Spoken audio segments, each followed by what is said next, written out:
Happy 2025, you guys. Happy New Year. This is going to be the year for happy, healthy, wealthy, and wise, because last year was trials and tribulations for many of us, and we are not having that year again. You know, lessons learned, badge earned.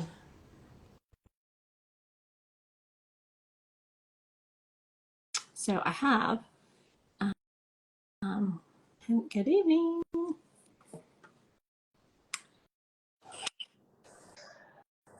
Hello, that was fast. Yeah, I saw that it popped up, so I just tapped on it. Perfect. Well, welcome to Let's Go Live. I'm Gigi Meyer, and I have with me, big introduction, multi-genre author, podcaster, YouTuber, publisher, Garrett K. Jones. Welcome, Garrett. Thank you. Thank you for having me. That's quite the lineup on the titles. I usually just refer to myself as a creative type, so it's, that's just it. I diversify to stay out of trouble. Okay, so I want to start first on the author side, and then we'll get into all the other fun goodies. Yeah. Okay, multi-genre, what does that mean? I know I have it in the caption, but for those listening, can you please explain? So multi-genre is a new thing for me. Usually when someone is declaring themselves as a multi-genre author, it means they don't just stick with one genre. Most of your authors will focus primarily on one genre. Like, for example, Stephen King, he's mostly known for horror and thrillers and stuff like that. And whereas he has dabbled in other genres, but usually he does it under a pen name. And so for my sake, like, I'm predominantly a fantasy writer. That's kind of how I got my start. But the short stories that I've worked on, especially for the upcoming anthology that I have coming out in February, those stories are a variety of different genres, ranging from romantic comedy to ghost stories to cyberpunk, sci-fi, to action thriller. Okay, so why that? That's quite the plethora of genres. Well, for the anthology, and we can touch on that, I guess, a little bit more in detail later. But the whole thing started off as a recommendation from a cousin who was visiting from Southern California, and he's like, you've got all these short stories. Why don't you just put them into an anthology and then publish that? And I'm like, I started really kind of ruminating on that, and I'm like, that's a really great idea, because I wanted to produce something by the end of the year and get it going, and that was kind of the way to go about doing it. Okay, that makes sense, because I know that we have all these like short stories because our brain, we get the shiny new idea syndrome, and then we're like, oh, I want to write this new idea rather than stick with like our series or a trilogy. So that makes perfect sense to package them all up. And currently I'm between major projects at the time. So like a little over a year, almost 2 years ago, I started working on the manuscript for the 6th book in my fantasy series, and I ended up I got midway through the manuscript, and I just kind of hit this wall, and I'm like, I'm not feeling it right now. And so I kind of put it aside. And the crucial thing for me is I want to be able to continue being creative. And I mean, I've got the other outlets like the podcasting and doing YouTube and stuff like that, but I wanted to be able to keep up the writing side of things as well. And so what helps has been the writing competitions that I've been part of, because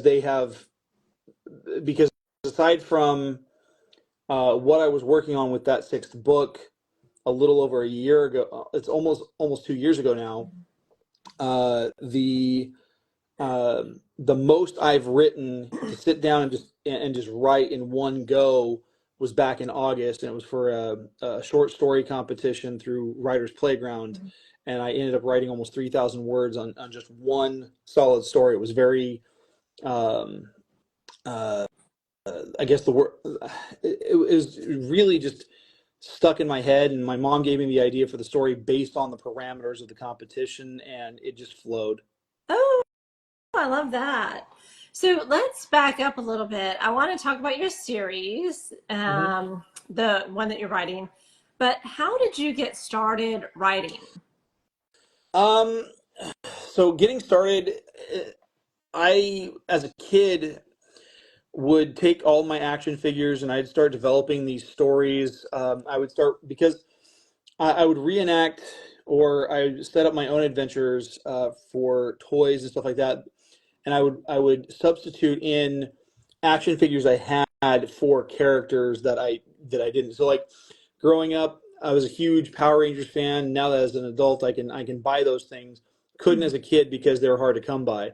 Yeah. But I had these action figures from the 80s that were, for the most part, pretty well color coordinated.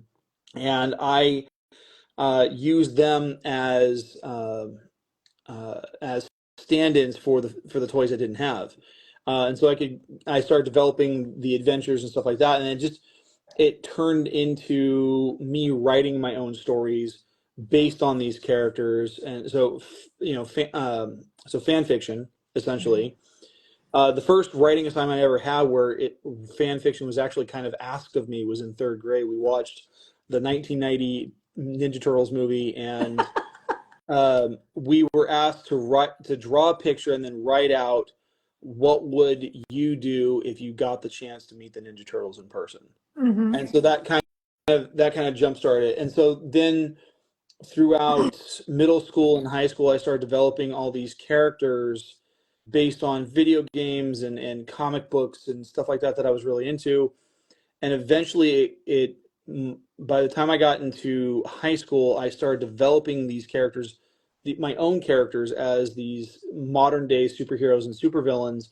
And then uh, about a year or so after I graduated high school, I made the decision that the characters would work best in a fantasy genre where everything could be explained away with magic.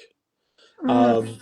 Um, I didn't have to worry about technology. I didn't have to worry about um, the science behind anything, um, and totally have to get that wrong. All I had to do uh, was just say things happen this way because of magic, and I could expand on that. Okay, that's precious because basically you wrote Toy Story before a Toy Story was out. Yeah, I guess you could say that. I mean, I think they had the idea long before I did. Well, it's precious story. It's a good franchise. Yeah. But how did you? So the writing has always been in your blood, the hmm creative storytelling, and becoming a great storyteller. When did you decide to take all this personal writing and release it out into the world? It's pretty daunting taking private writing and then deciding to go public with it and be published author. Um, to be fair, I knew this was something I wanted to do back in high school. My sophomore year, I was taking an advanced theater class that I kind of conned my way into I was between semesters. Like I had this free period that ended up getting turned into an office aide um, elective, and I would purposely take the route to pick up the. This is back in the day before they did everything digitally. It was all Scantron attendance, and so I purposely picked the route that had the theater class on it because it was a short route, and so I could fill at least 5 minutes of time trying to convince the drama teacher to let me in because I had done theater. She knew what I was capable of doing, ah, a and theater kid. Okay. so I convinced her. I got in, and unfortunately, like we only did like three assignments the entire semester. Like the rest of the time, we were just sitting around doing absolutely nothing, and Assignments, do you mean or watching productions? what? Assignments, do you mean productions? Like three No, plays? like I mean, the plays were separate, but like for Mhm. the theater class, it was like more like learning craft and stuff like that. most of the time we were just sitting around watching videotaped reruns of Jerry Springer. But there's a storytelling competition. So we had a storytelling class on campus and a club, and they were doing a very first annual storytelling competition within our county, and it was tied to Fresno State University. Okay. And which is about 40 minutes due north of where I live. And so I found out about it as part of an extra credit, or part of the assignment was to write a story and tell it in front of the class. For extra credit, sign up and tell it for the competition. I took the extra credit. I went in full, just guns blazing on the story, and some of the elements of it make their way into my series. Because it was fantasy, and I ended up telling the story. They sent me on to the finals up in Fresno, the same day that the competition took place at my high school, and I ended up taking second place for the competition. Wow! Congratulations. It was a lot of fun. Well, it's also validating your work and to keep continuing, right? Yeah, absolutely. And so I continued on doing that, and I still have a lot of those short stories that I wrote and recited for the competition, and it turned out really well. I got into it in a big way, and I just continued developing my writing skills from there. And through college, I knew I wanted to be a writer of some kind, and I just eventually made the way to getting where I am now with having a degree in creative writing and publishing books on my own. Yeah, that's impressive to have a degree in creative writing. Not really. It does. I mean, No. it's one of those degrees that it's only useful within a certain parameter, but it does give me some credibility when I do writing workshops at my local library. No, don't undersell it. It is impressive. So from that, from being in college and continuing to writing to publishing your first book, how much timeline are we talking? And then how long has it taken you to get this whole series out? So I started developing the story in 2021. Well, I take that back. I actually started developing the characters in 1996, 1997 when I first started high school. Oh, dang. And by the time I was getting ready to wrap up my freshman year, I had already started drafting the story, which eventually many of the core elements became the premise for my second book. It was centered on this character who was a modern day superhero vigilante, very high tech. It's like equal parts Green Ranger, Batman, and Iron Man all rolled into one superhero. And he was very dragon themed, and fought crime like Batman, but he had a high tech suit like Iron Man. And eventually, as I was developing everything, when I was living overseas in Japan after high school, I started developing the character into a medieval ranger. So he, just scouring the countryside, making sure that wrongs are righted, stuff like that. I kept the dragon theme motif, and eventually, instead of having high-tech armor or anything like that, he actually has a dragon that is bonded with him, and they can merge into one creature, one being. And so a lot of those elements carry over, different origin story, but carried over, and a lot of those plot points made it into the second book. So characters I've been developing since 1996 I've been developing for almost 10 years before I finally published my first book. And my first book is actually going to be celebrating its 10th anniversary this coming February. Dang.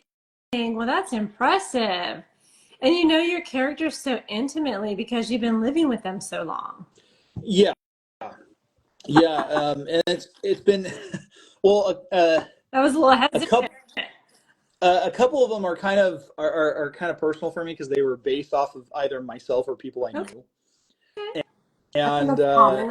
As authors, we do tend to borrow idiosyncrasies and personalities from those around us. yes, Yes. um, to the point where even for like some tertiary characters in book two, my dad woke me up at like 10:30 at night with a text message. He's like, "Hey, I'm reading this part in the book, and I'm seeing this conversation." He's like, "Did you base these characters off of me and your mom?" I'm like, "Yeah." He's like, "That's hilarious." The fact that he identified himself in your works. Yeah, he thought it was really funny. My mom, not so much, but she's gotten over it. Yeah, I think a 10-year anniversary will do that to a person. So tell everybody the name of the series. So the series is called The Archives of Icinq-Regn. Icinq-Regn means the Five Kingdoms. Um, and it's mostly set in Icinq-Regn, which is a country it's kind of like the European Union in that uh, it has five kingdoms. Each one has their own governmental structure, but they're required to have open borders, unified Mm. currency, stuff like that. And this is a world where dragons they're an endangered species because of a set of wars that happened about 250 years prior to the events of the first book. You get a snippet of that in the prologue because it introduces a central threat that is threaded throughout the series, and then in this world, with each book, you get an expansion of the world. So, for example, in the first book, um, you're actually introduced to four kingdoms, three and a half. You're introduced to Chisen, which is a gigantic every ounce of its borders is a gigantic metropolitan city of like 1 million to 2 million people. And so from border to border, and it's just kind of circular, and it's based kind of like Rome, where it has a senate and a chancellor who oversees everything.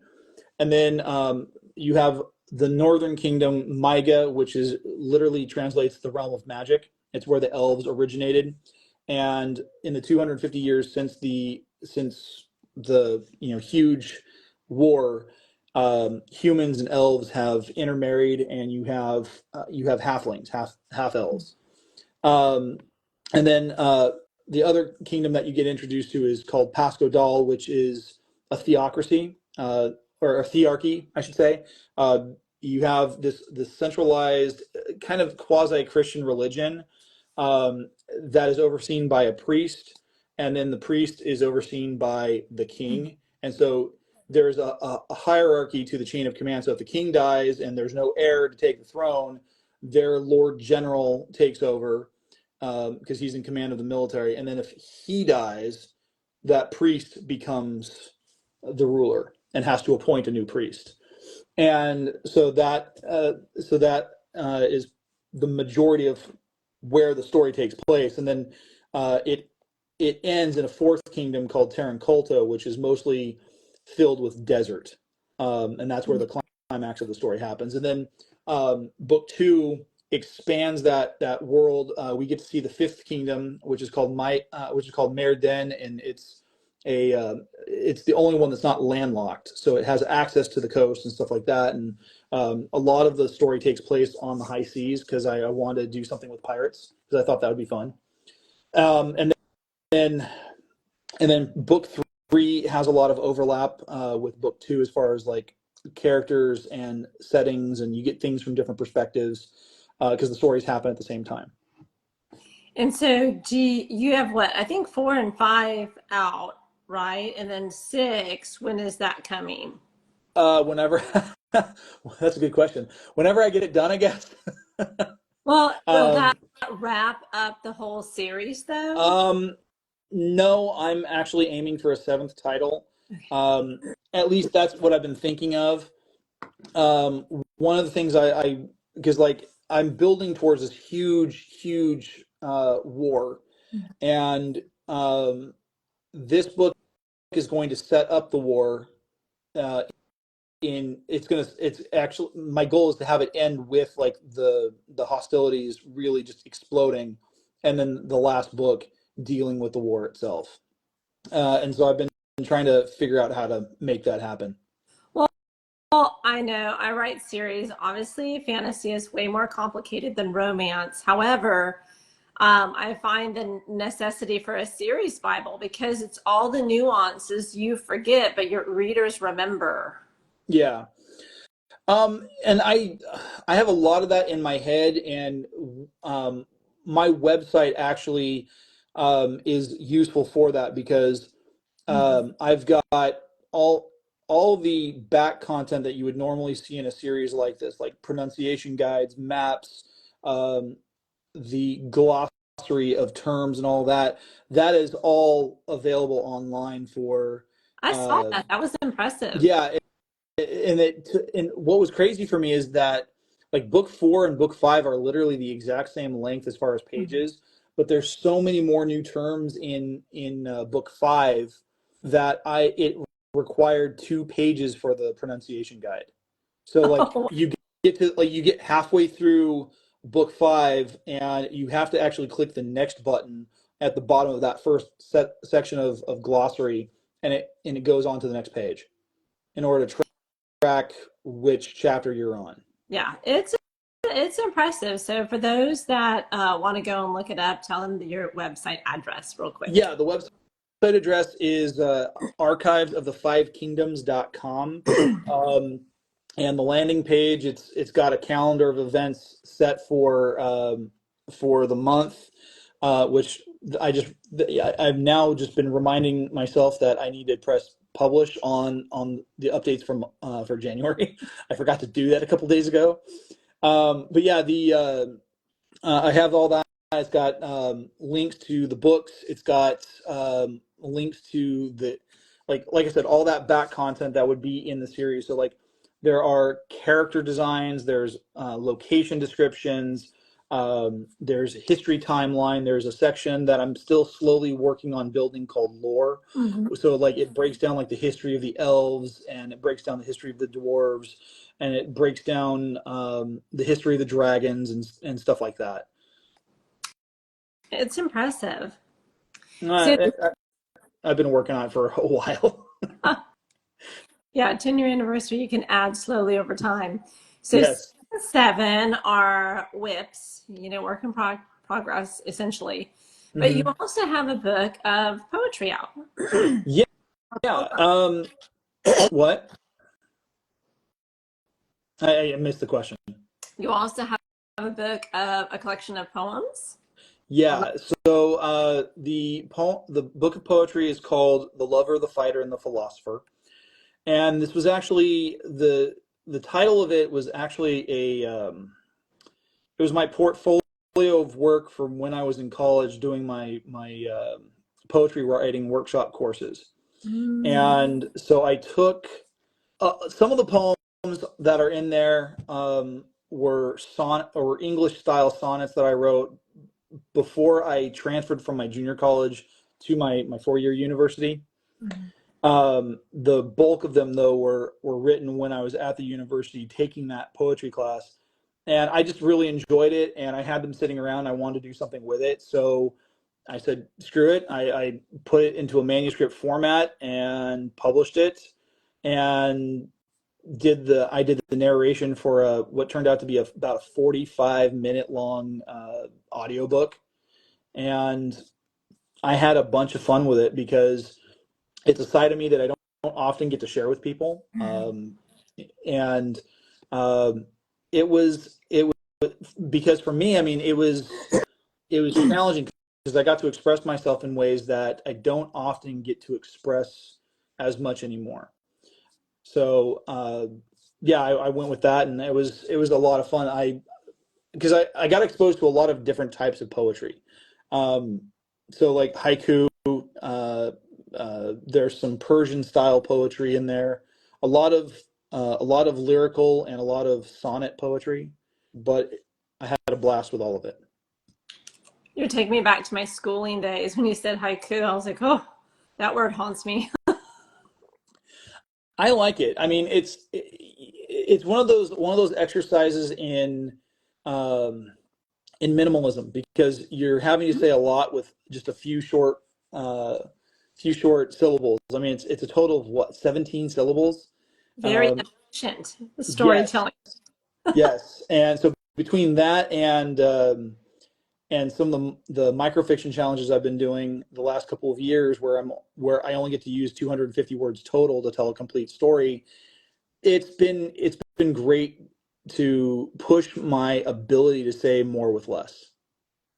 Yeah, I marvel at short fiction writers because that's something I actually purchased a book about it because I just can't seem to get it done. But I find it fascinating how people can do it. Would Yeah. you would you do another book of poetry because you've enjoyed it or poems? Um, I think I would, but I'd have to really be inspired to do so.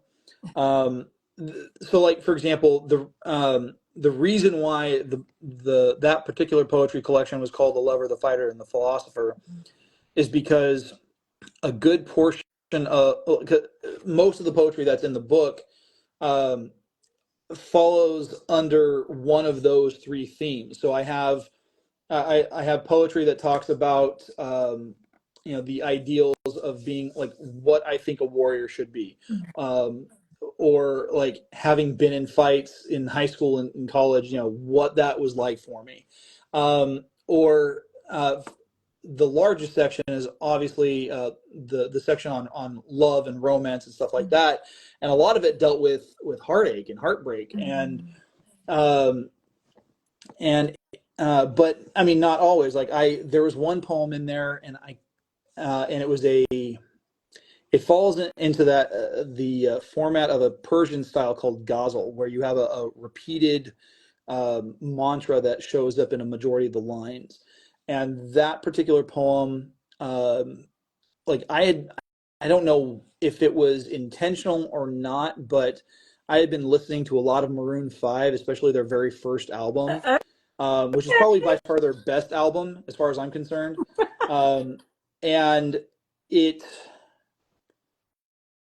I kind of channel the energy and the vibe into that, and the whole thing, the whole poem, like it stemmed from this conversation I was having with a buddy of mine while we were walking across campus one night. We were going to go grab some dinner, and like we're talking. There's a girl in my poetry class that I had this mad crush on, and he knew her a little bit better than I did, and I made a comment about her and just how lovely she was, and now I'm coloring the language here to make it sound like I wasn't just ogling her, because I was. She was hot, but the um, but it turned into something really, really cool. And because when you take a writing course, you have to read at least one piece at the end of the semester. That was the piece I read, and nobody had any idea who it was about, but it struck a lot of people in the class because this was like the most like out there poem I had written at the time. Mhm. Most of what I wrote was fairly conservative as far as like the emotional language. This one it was um, it was steamy, Yeah, and that's not usually what I do. So that's very brave of you to stand up. But you have a vulnerability that you also carry forward in your podcast. uh yeah, and it depends on which podcast we're talking about. The Star Wars podcast that I co-host, yeah, not so much there, but No, I but I meant sure. I meant sure. See, my Storytellers yeah, podcast. storytellers, and then season 5 delves into some emotional stuff. Yeah, so that was most of that fifth season. So it's kind of funny, like every single one of the seasons on the Storytellers podcast generated because of a response to something. So like the very first season it was generated because of a comment my brother made about work, or about writing, and how he said it wasn't hard work. And so my comment back to him initially in the conversation was, "You are a personal trainer. You're a glorified gym rat. You wear shorts to work." Oh, Uh, harsh. Yeah, and because he has no idea just how much time and energy goes into writing anything. Yeah. I think he may have changed his opinion on that in the last few years, but the first season stemmed as a response to him and breaking down just what exactly writing is and my philosophy on writing. The second season, I had been dealing with a lot of people who were talking about how nervous they were, anxious they were about writing, and um, I would go to local events to promote my books, and um, there was one guy who kept talking about how he wanted to write, he wanted to put this book out, he had these ideas, and my encouragement to him was, okay, grab a notebook, put pen to paper, and just start writing the story. It doesn't matter how good it is, it doesn't have to be perfect. You could still be in pre-production mode in your head. Just That's start getting the ideas out on paper. And he kept holding back, and it's been almost 10 years since I started promoting my first book, and this guy still hasn't put together a draft when I see him at local events. And he'll come up and talk to me and start asking me for suggestions. I'm like, have you written anything? And so that one was talking about, like, that idea, like the do's and don'ts of writing. Season 3 was me just sitting around bored trying to make money during the pandemic, because I was out of work for 4 months, as a lot of people were. Yep.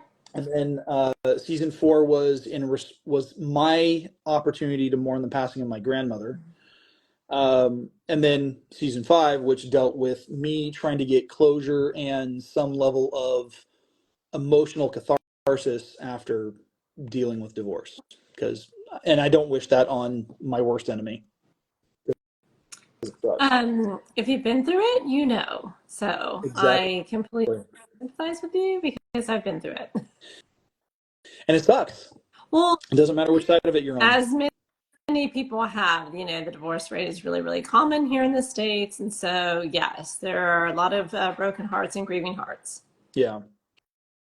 So what do you have on tap for series for season 6? Um, I'm still kind of processing and developing what I'm going to do with it. I know I want to do something. I was thinking about piggybacking off of season 5 and talking about what it's like to date post-divorce, but I really have a very limited scope on that, because it would be like 2 episodes, I'm done. And next season. Yeah. I'm still in the process of developing it, but I do have plans for a season 6. Good. That is on the docket. It's just trying to find the time to balance between what I'm doing, work wise, what I'm doing with my other projects, because I do co-host another podcast, which is probably Okay. my it's my biggest outlet, because it's not often I can talk with people about Star Wars without getting teased or joked around with, and so I get to talk with a couple of co-hosts of mine that are really awesome, and they love Star Wars as much as I do, and it's actually kind of nice because they kind of helped reinvigorate my love for the franchise. My ex-wife was a huge Star Wars fan. We had a Star Wars wedding, and Wow. when she left and things went the way they did, I stopped watching for about a year, and so getting connected with these guys reinvigorated that for me. Well, I'm sure it was also healing as well. But tell everybody the name of your co-hosted podcast. So that podcast is called War of the Stars. It can be found on YouTube, on a channel called Feast of Fandoms. And there's several other podcasts on that network. There's MCU Mondays. There is the Geek Gauntlet. There's one called Captain's Logs and Lightsabers, which is Star Wars, Star Trek. We just focus primarily on Star Wars. So yeah. My sister-in-law is a humongous Star Wars fan, and she's completely horrified that I've not seen one movie. at all. That's okay. It happens. Yeah. And so she has a closet, she has collectibles. And so over the holidays, I had to learn about like Revenge of the Jedi versus Return of the Jedi. Mm-hmm. There's like certain like back cards or something, and the figurine has to be glued to the back, but if he's not, so I didn't know they renamed the franchise Return of the Jedi because Revenge of the Jedi wasn't Yeah, the work well. pre-movie release of this figures was interesting. If you can find those, they're rare and they're worth a lot. Yeah, I think that was one of her Christmas gifts. And it was like 2 grand for this backer in like a case or something. And Uh-huh. then I got the dissertation Oh about yeah. it. She had like the Chewbacca attached. So yeah, it was a whole I got schooled on it. Yep, yep. If you I've ever need guests, I can call my sister-in-law because she has a Star Wars room with these collectibles, and she does the whole bidding for them online, like when you go on to, yeah, so that could be fun because we have a former co-host who he does a Star Wars unboxing channel, and he gets all sorts of collectibles from Disney parks and stuff like that. And like he and his family, they did the Star Cruiser hotel experience like right before it shut down. well, she's going to London in March for some For a celebration. toy convention to Mm-hmm. get, I don't know, but she was talking about her passport and she's panicking trying to find it because yeah, so That's awesome. yeah. That's really cool. Yeah, we could totally use another guest. It would be great. Mix it And up. Pippi doesn't even know it. But anyway, I know I think it's really neat because people need to have an outlet, right? You have your creative outlet, but it's just for the joy of it, right? It's not work, it's not to make money, it's not trying to put out another product for the readers. I mean, this is just the joy of a franchise that you like. Yeah, exactly. So is that tied to your YouTube channel then? Yeah, so War of the Stars is we have our own channel. So if you do a search for War of the Stars, will pop up. But if you do the search for Feast of Fandoms, that's predominantly where we are connected. That way, our episodes will go up there, and we are able to um, uh, we can then share it out. We have episodes coming out every Wednesday. We took this week off and last week, obviously because of the holidays, but the for the most part, we're on every week, every Wednesday with new content. We do lore videos. We talk about character profiles and what we like, and sometimes there's a little bit of crossover. And then right now, what we're doing at the end of each month is we are doing a review of each of the films in the canon order of the franchise. So we started with, What's canon uh, order so mean? like we started with episode one, The Phantom Menace, and the last one we just did was Empire Strikes Back. So does that mean you go like in timeline order? Because I Correct. heard the movies don't come out in the timeline order. They came out piecey, like these and those, and they go back and then they jump forward. Right. So the original release order was four, five, six, then one, two, three, Mhm. then they did seven, Rogue One, eight, Solo, nine, and now we're getting some Mandalorian and Grogu movie that I think only the merchandisers are asking for. But As, that's just my cynicism kicking in. as an author, we would never do that. Oh, I would totally merchandise the crap out of my books if I No, no, could. no. I mean, we would never do book 4, 5, and 6, jump to 1 and 2, 3. Well, Our readers would I be don't like, know. There's something to be said about starting in the middle. I mean, you can do a lot with that because I mean the the storytelling idea of it and having it start with episode four and kind of throwing everybody into the middle of it is kind of brilliant. That idea of in media res is just it can be really, really fun to play around with because then it makes your audience question, well, what happened before all of this? I want to know what happened.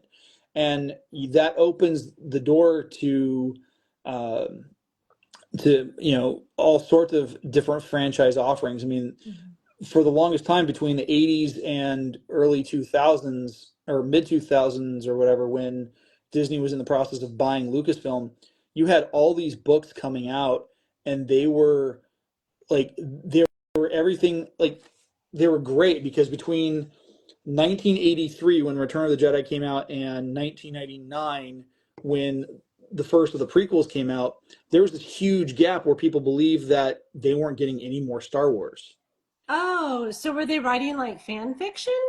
No, well, some people were, but you had all this content that was available as far as stories bridging the gap of what happens after Return of the Jedi, or what could have potentially happened before the events of the original film. And so you have all these different stories taking place in their own little vignettes, and it was this great microcosm of fiction that fans could get immersed into. And for me, like my beginning of high school, I got into doing RPGs. Started with Dungeons and Dragons. Wasn't very good with it because I didn't know as much about it as I would have liked. What And are but RPGs for those that are listening? role playing games. So like Okay. Dungeons and Dragons, but there was a Star Wars one, and I got involved with a group of people that played the Star Wars RPG, and it just, again, it was finding the right people at the right time to help me, love this thing and express my love for it. And I developed some characters, and it kind of taught me the basis for how to develop characters for when I started writing my own stuff. I mean, that makes sense because they are living, breathing, and so you're embodying them.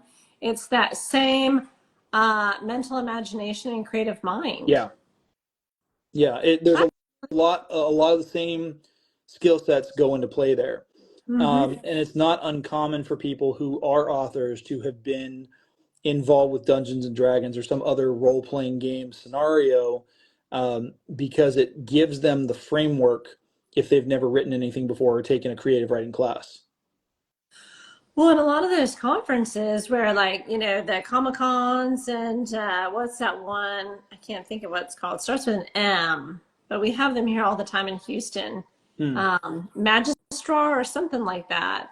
But there's lots of that role playing. Oh It's yeah, cosplay, it's Star Wars, and so it's a big event. oh yeah. There's huge events, it's a great way to get people involved, especially if they have difficulty socializing. I know plenty of people who, like, have difficulty socializing on a regular basis or a consistent basis, but they put themselves into their character, they play that RPG, and it's probably the most real version of themselves you'll ever get to see. Oh, I like that. So it takes away like the social awkwardness and the anxiety associated with that because they can step into like their alter ego. Right, and which is, I mean, like, it's kind of like the introverted version of being a theater kid. So I mean, theater is like, it's role playing for Mhm. the kids who want to be on stage and be seen. Role playing games are the RPGs for the kids who uh, have difficulty being out in public. Yeah, yeah. Okay, the other one is called Mystere. It we have it here, and so it's like your Sailor Moons and some of Okay. that. But it's called Mystere, and that's that franchise. But I know what you're talking Yeah. about. So yeah, And it's you were go saying, ahead. I think there's new content coming out. What, January 18th? I think I saw that on your website. Yeah. So I have new content for my YouTube channel. So that's the other. Technically, it's my first podcast. I don't know. It's but I've been doing, this is now my seventh season doing my show on YouTube. It started off as just a set of vlogs tied to my website, and What's the name of it? well, the show's called The Right Way. This is the second season where I've actually had the show named The Right Way. Before that, it was the Five Kingdoms vlog or something like that. like I didn't have a catchy name to it. This year, or the last 2 years, it's had a catchy name, and so shout out to Winifred Summer, who actually helped me develop the name. She thought that would be a good uh, plug for what I was doing. And so like the show does, I do author interviews, and we do top 10 book recommendations and creative writing tips. And it started off with the interviews more than anything else. So if you look on the playlist of just the interviews that I've done, um, that's the longest playlist I've got beyond the individual seasons. But but it started off with me wanting to provide creative writing tips, and then top 10 books and stuff like that.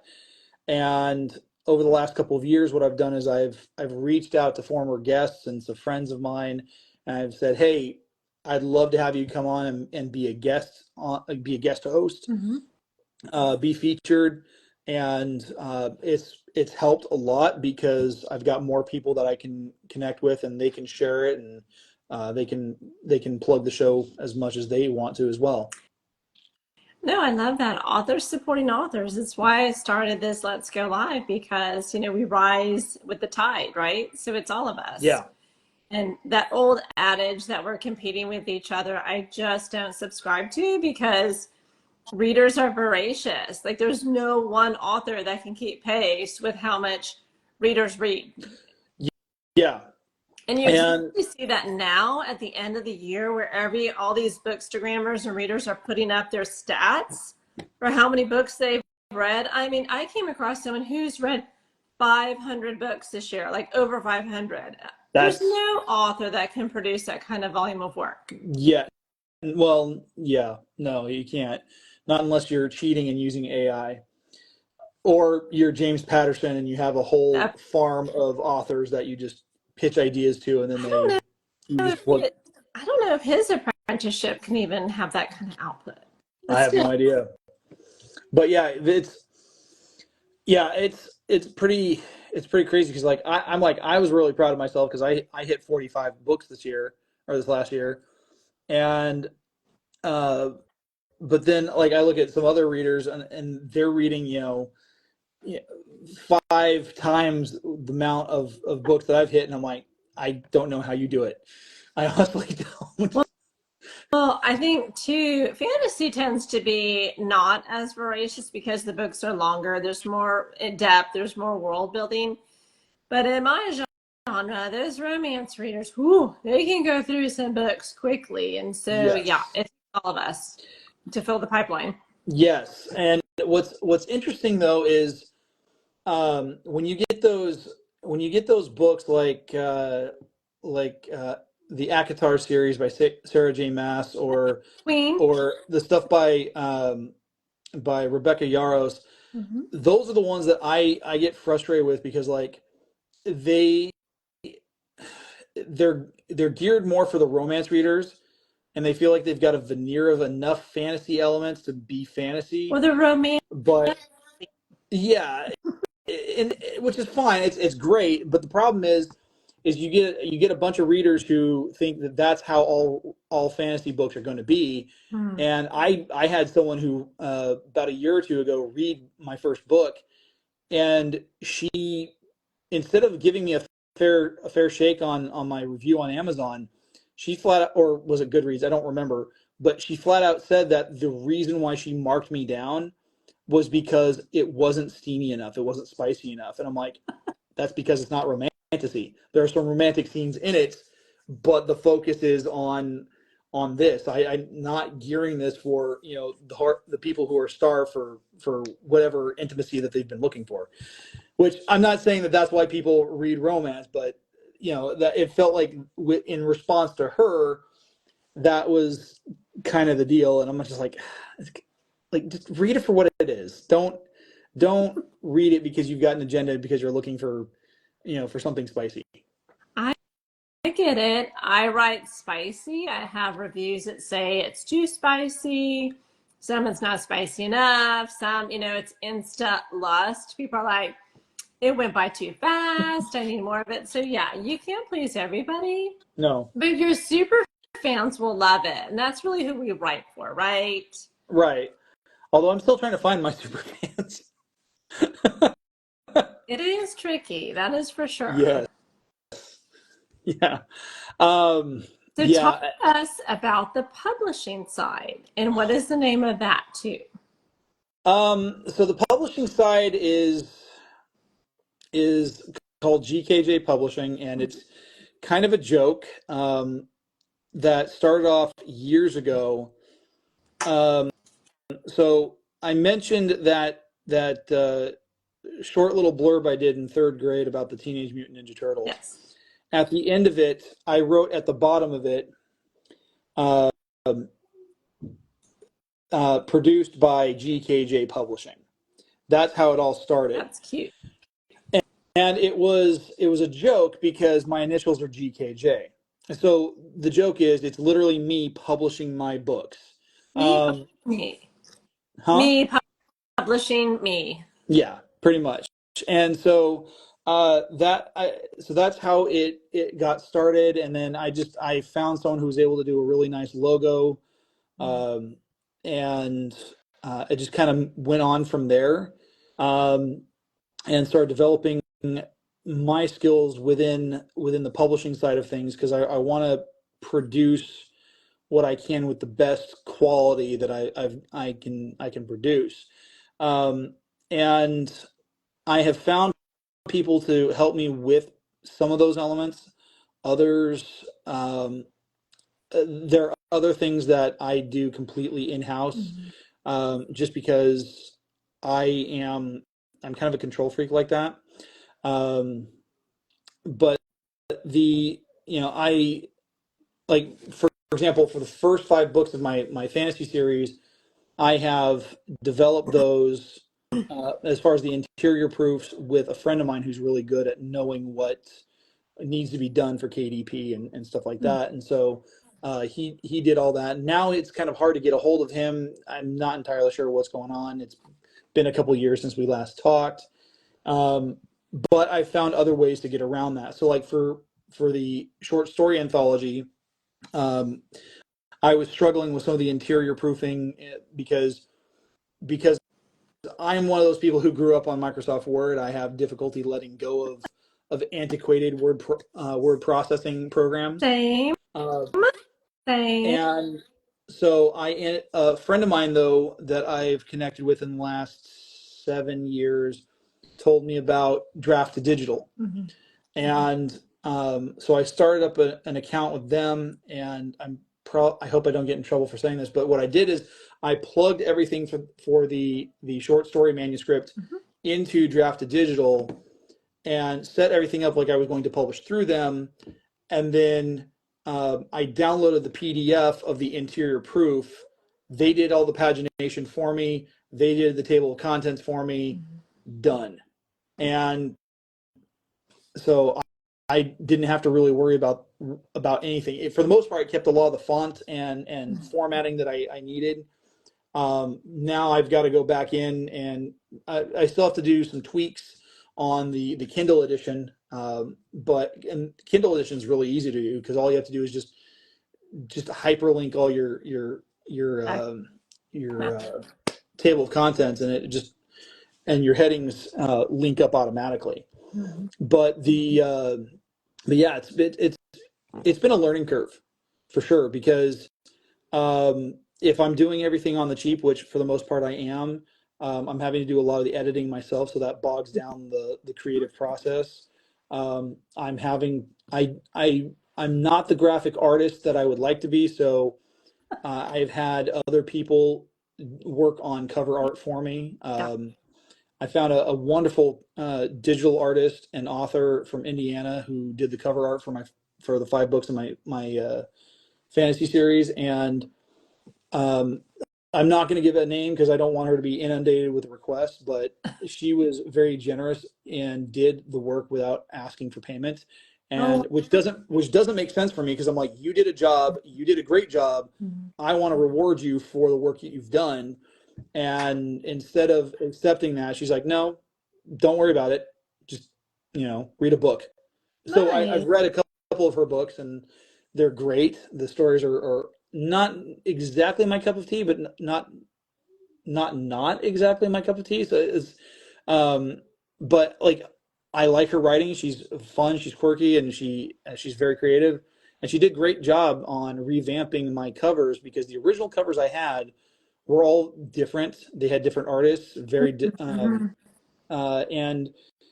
people looked at the covers and they're like, it made them think that what they're expecting was some kind of like graphic novel, picture book type of thing. And when they open up and they see it's an actual novel, they're like, oh, this is not what I was expecting. Yeah, So I revamped the cover art with her help, and the covers, I've gotten a lot of praise for the covers, and a lot of people, it helps set a better tone for what people are expecting. yeah. Covers sell books. I know people say, "Oh, don't judge a book by a cover," but let's be honest, that's exactly what sells books. Oh, absolutely. I mean, when I first saw Aragon by Christopher Paolini, the first thing I thought of was he misspelled Aragon. Aragon spelled with an A at the beginning, or is it supposed to be dragon, and he just misspelled it with an E instead of a D?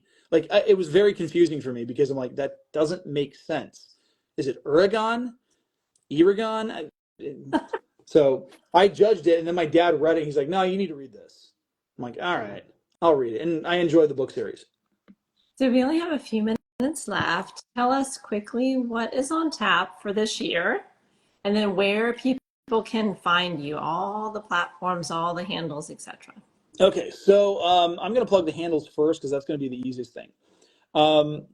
So I'm on Instagram and X at GKJ_publishing. It's the same handle on both platforms. And you can find GKJ Publishing on Facebook as well.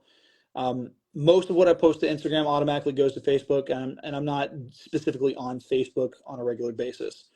I'm also on YouTube on a pretty much on a weekly basis with the episodes that I do. So the right way, new content is coming out not this coming Saturday, but the following Saturday. I'm going to be doing a writing workshop from my local library. I live stream those. Some of those are considered episodes for the season. This one coming up in January is not an official episode because if I did, that would be my 250th episode. Oh. And the episode I have coming out on January 18th is my 250th. Mm-hmm. And then, but I will have another live stream on the 25th of January. And then let's see. Podcast. My first book is celebrating its 10th anniversary on February 2nd or 3rd. I have to check the date on that. And then the short story anthology, it's called Midnight Playground, that launches officially on February 17th.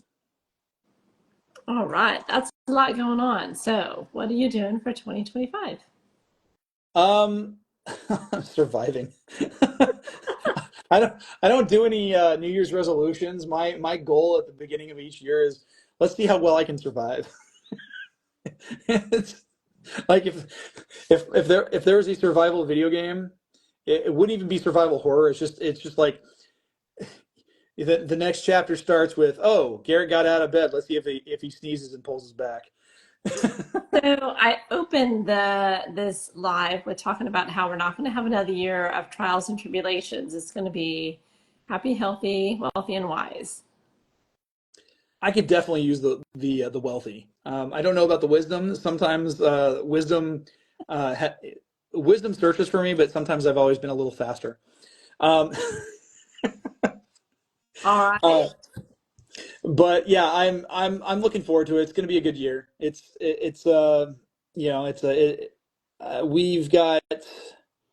We're a lot of good stuff is coming out. I know people who are releasing books this year. A lot of new content is going to be out there, and it's going to be fun to see how well it does. And I'm hoping that what I'm doing with my podcasts, whether it's Star Wars or Storytellers or The Right Way, whatever it is, it just keeps building. Well, good. I wish you all the best. And I will keep track of you in the DMs, and I will help promote whatever you have coming out this year. Awesome. Thank you. I Yeah. appreciate it. Thank you so much for spending this hour with me. We'll have to do it again later in the year. See where you're at. Yeah, absolutely. Okay. Thank you so much. You're very welcome. Ciao for now.